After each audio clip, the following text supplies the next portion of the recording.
Well, good morning folks, and welcome to the David Wilson Out and About YouTube channel.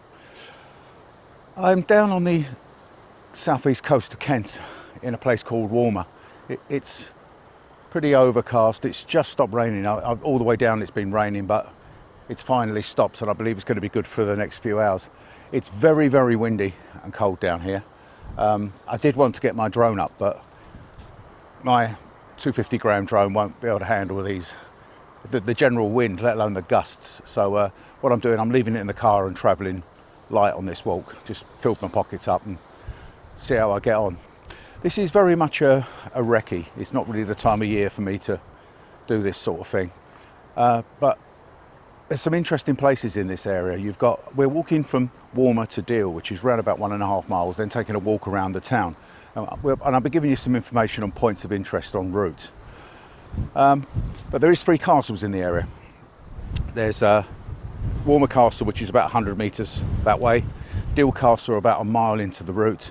And then there's Sandown Castle, which is a ruin a bit further on. And I am intending at some point in spring, probably actually next month, in getting down and actually doing tours, video tours on those castles. But I'm just treating this one as a recce. I've got a brand new camera out with me, so I'm not sure how this is all going to go. I've got a DJI Pocket 3 and I've not used it yet. This is the first time. So fingers crossed I'm going to get some usable footage. Well, you'll know by now, the video's up. But so I'm just out enjoying myself really. So with all that said, we'll get on the trail and I'll bring you back en route. Well, as you can no doubt hear, the wind is blowing very, very strongly from behind me. I'm just hoping the audio is coming out, because obviously I've got the mic on the front.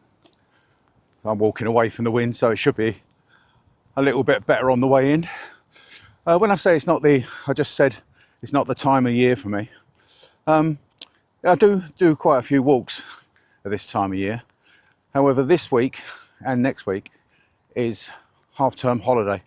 I don't know about your counties, but in Kent, they seem to be sort of doing them over a 2-week period now. So I don't tend to film at all during the half terms, but I'm making an exception today. I just wanted to get out, have a good walk. There you go, your first look at the sea. From the car park where I turned left to go towards Deal, there's 2 paths. It forks off. So I've gone to the right-hand path, which is the walking path, and to the left is a cycle path. So you've actually got a cycle track running right along here, which is quite nice. I'm wondering whether in a few weeks it'd be worth bringing the e-bike out down here and having a little ride out.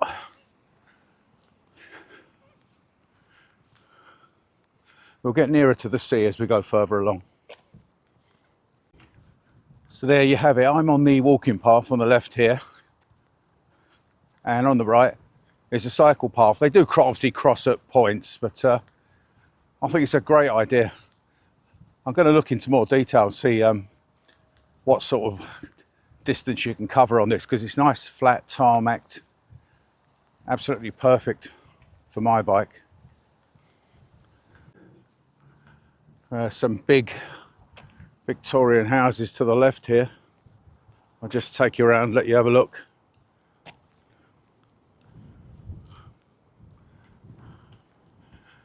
Obviously not the best of days to visit, but you do keep the amount of people down by coming out during the weekday. But like I said, it is a school holiday, so there probably is going to be considerably more people about than a school term weekday.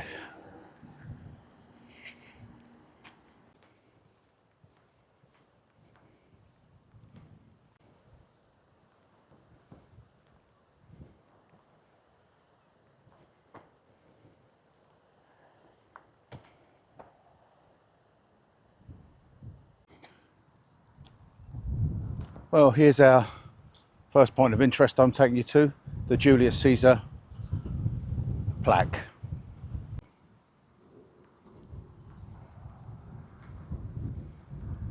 So as I approach this plaque, I'll give you a little bit of history on it. This plaque on Walmer seafront indicates the approximate spot where Julius Caesar and his troops are believed to have first landed in August 55 BC. This was not especially successful, and was followed by a second invasion the next year. I must admit, I'm finding recording very difficult this morning. I've tried to do walkthrough shots, but the camera, even though the Pocket 3 is very, very slim on the selfie stick, it's just threatening to blow over all the time, especially when there's gusts. So I'm going to limit that in this video and just mainly do handheld stuff.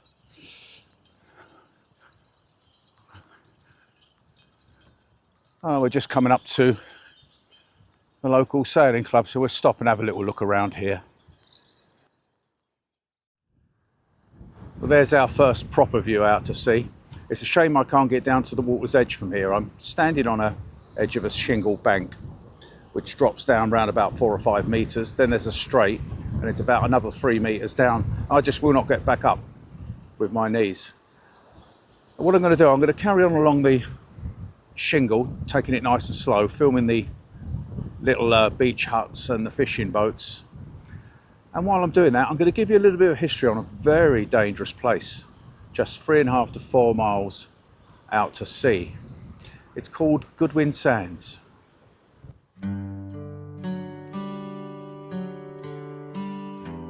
The Goodwin Sands are a 10-mile-long sandbank situated 4 miles out into the English Channel.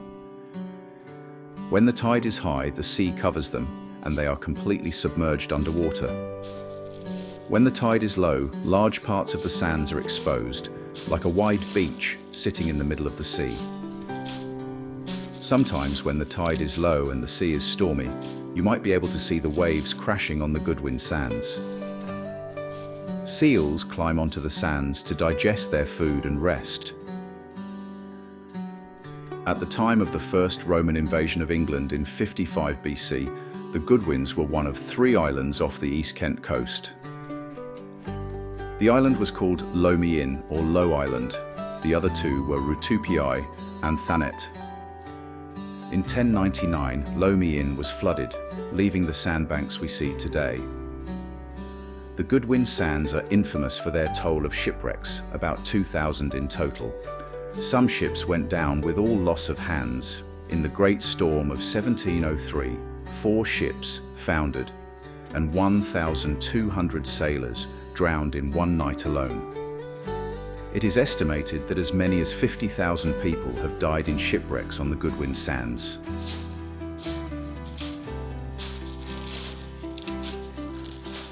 Well, straight ahead of me now is the Walmer lifeboat station. So it's closed at the moment. It has got a shop inside, which does open up at certain times, a couple of days a week, and I think at weekends. So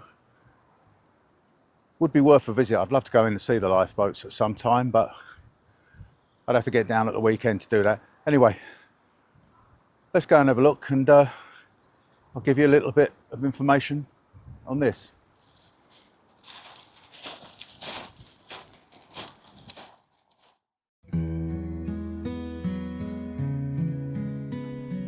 Since a lifeboat station at Walmer was established in 1856, crews have received 28 awards for gallantry. Today, the station operates 2 inshore lifeboats, a B-class Atlantic 85 and a smaller D-class.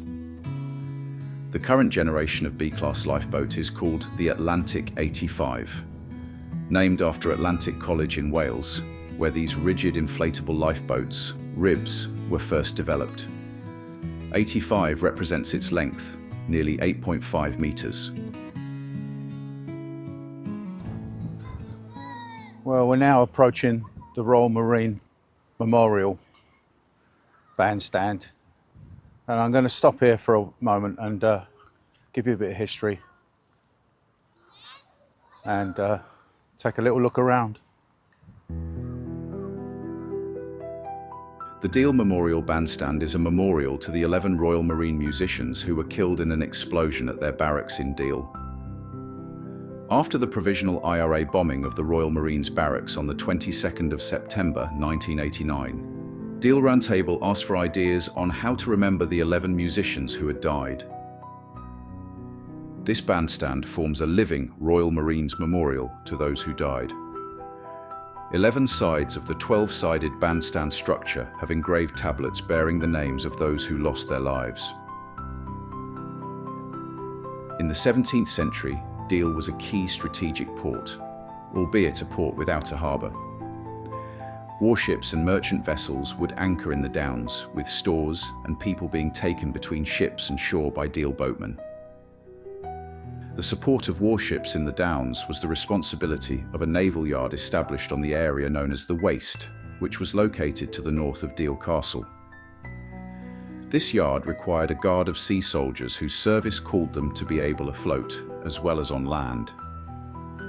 This requirement for versatility birthed the regiment that was to become the Royal Marines.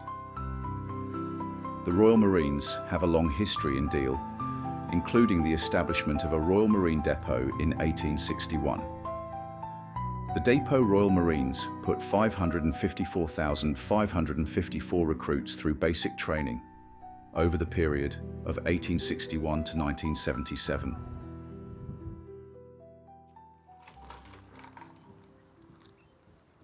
There's an awful lot of people walking this path today. Yes, I know I'm managing to keep them out of shot, but it's obviously making my videoing quite difficult. But then, path's there for us all to walk. It's an enjoyable walk. I don't know how this footage I'm doing my best, and as I said much earlier, it's a brand new camera. So I'm not expecting miracles on my first time out. Nice little shack hut there, hut 55. Heard it does good food, but I'm not hungry at the moment, so I'm going to crack on down the path and get down, take a little look at the outside of the castle.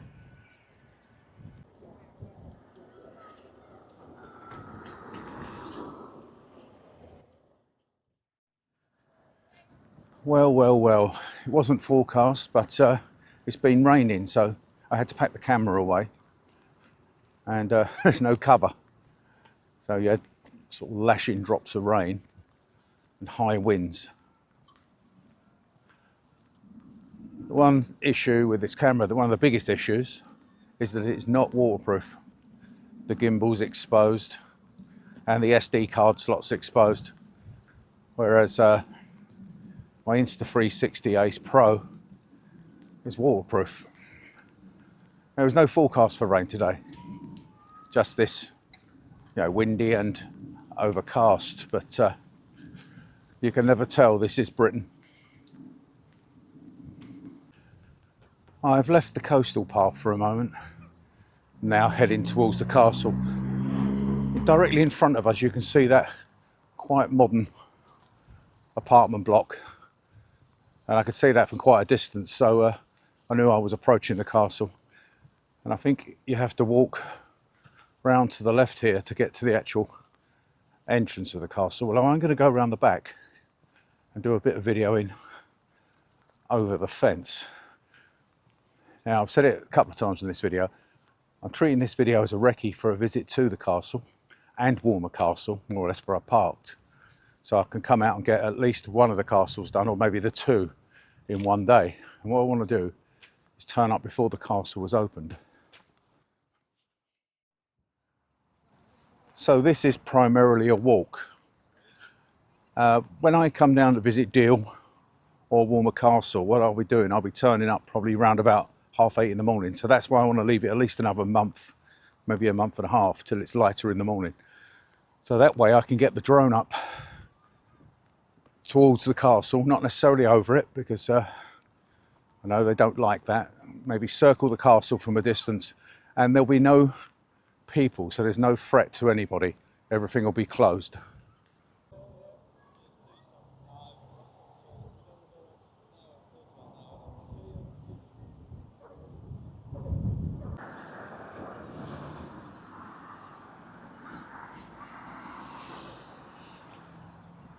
Well, as you can see, there is quite a large car park here, which is free for English Heritage members. There is a pay-as-you-go machine as well, so for non-members you can actually pay to park here. And that's what I'll do when I'm doing the castles. When I'm filming the castles, I'll park in each individual car park and move off the property, fly around the castle, get the drone footage, then do the visit. May get 2 done in one day, who knows.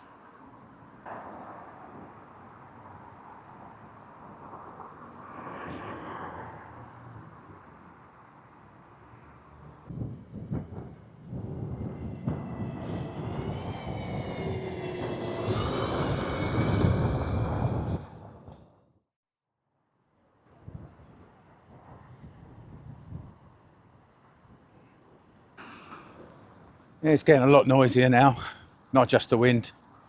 We have traffic noise as we come into the main town. So we're coming past the castle. And now what we're doing, we're heading for the pier next, I believe. So I'll bring you back when I'm just off this one-way system.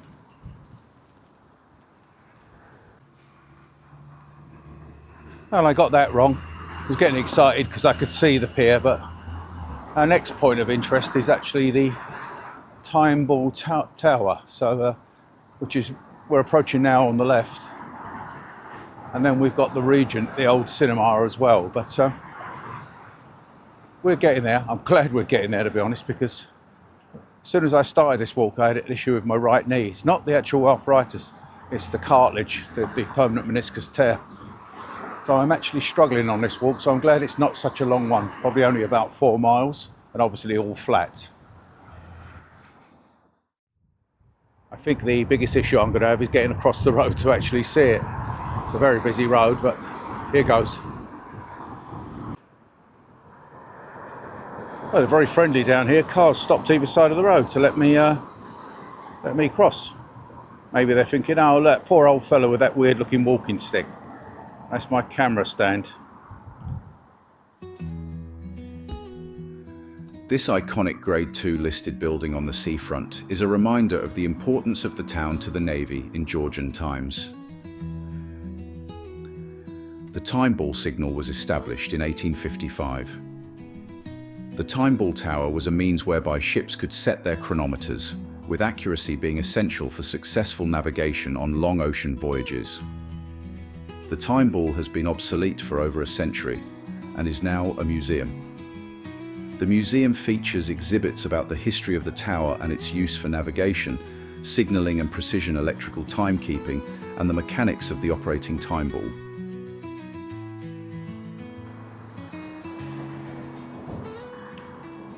That's a smashing looking pub, the Porter's Arms. I've seen some photographs of what it looks like in the summer, and the flowers are absolutely amazing. And this street that I'm now panning round to. We've got the King's Head there. And all these houses are absolutely covered in flower boxes. Absolutely beautiful. Now that certainly looks like a pub worth trying, doesn't it? I think when I come back on the next visit, I'll pop down here and have something to eat. The Deal Pier's in sight, so I'll give you a little bit of history on the new pier.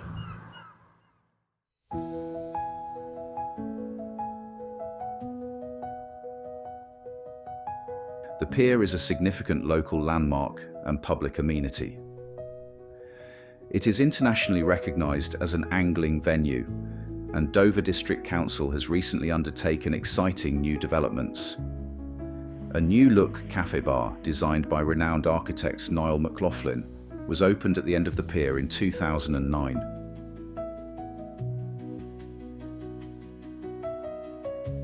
Deal Pier is the last remaining fully intact leisure pier in Kent.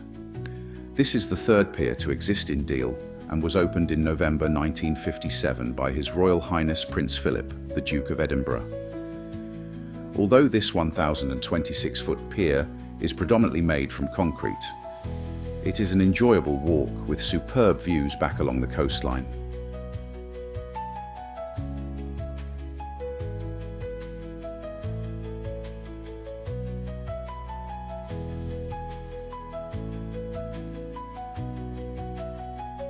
This 3-ton bronze 3-metre high sculpture at the pier entrance is called Embracing the Sea, designed and crafted by sculptor John Buck in the 1990s.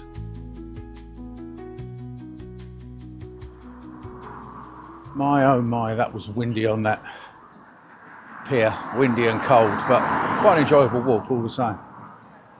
I can imagine it'll be absolutely stunning in the summer. The views are great, as I said in the voiceover. So, the last bit of this journey, or this little trip out, is to walk partly through the conservation area down Middle Street, and I'll give you a bit of info on it as I walk down it.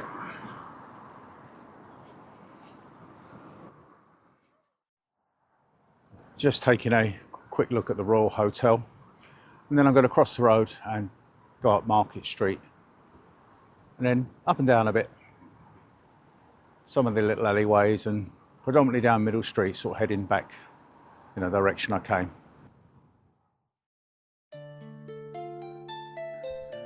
The last area I am visiting today is the conservation area. Most of the local residents in this area were expert boat builders and seamen. These skills were ideal for smuggling. In the 17th to the early 19th century, Deal was like a Wild West frontier town. Smugglers and boatmen, ruthless men not known for their compassion and understanding, reigned supreme. The boatmen were a law unto themselves, and the looting, pirating, and plundering of shipwrecks was common practice.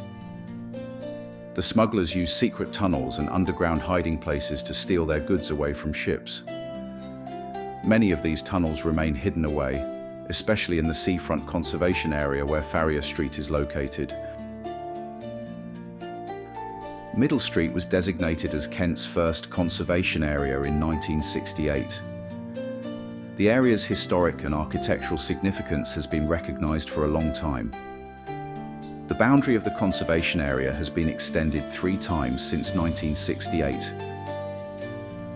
The area's distinctive character is made up of Georgian terraced houses around Middle Street and Victorian villas towards Deal Castle. The area's streets and houses are a reminder of its history, along with many ancient buildings and monuments. Well, I'm back where I started now, back at the car park. I've had to prop up the mic behind a bush because the wind is so strong coming on and the sun's coming from that direction, so hopefully it's reducing the wind noise into the mic. Yes, it was a very enjoyable walk. It turned out 6 miles in total. The planned walk was around about 3.5, 4, but as usual I got carried away walking around the back streets once I was actually in the main town, which no problem. Other than the fact, I think I said at the beginning of the video that my right knee, the cartilage, the meniscus tear, was hurting this morning, and it has been giving me quite serious grief. The last 1.5 miles coming back, I've been in absolute agony, but I just had to get back. Don't get me wrong, there's hundreds of benches. It's absolutely amazing along this stretch. There's a bench literally every sort of 4 or 5 meters. So there's plenty of places to sit down, but I'm just impatient. I don't want to keep sitting down all the way back. I did have a couple of very quick breaks, about a minute. I just can't sit still for long. There's a lot of people on the path, so it's not as if you're just staring out to sea in your own space. But like I said, yes, it was very enjoyable. It's got busier and busier. There's a lot of people turn up at this car park now. There was about 3 cars when I turned up this morning. There must be about 60. It's a big car park. There's probably about 50, 60 cars. Lots of families out. It's great. Sun's come out. It's a Friday afternoon. Good luck to them. Right, so I hope you enjoyed this video. I've enjoyed making it. I've kept it plain and simple. Couldn't do a lot of walkthrough shots, a lot of technical stuff or fancy stuff because I couldn't really put the camera down for long.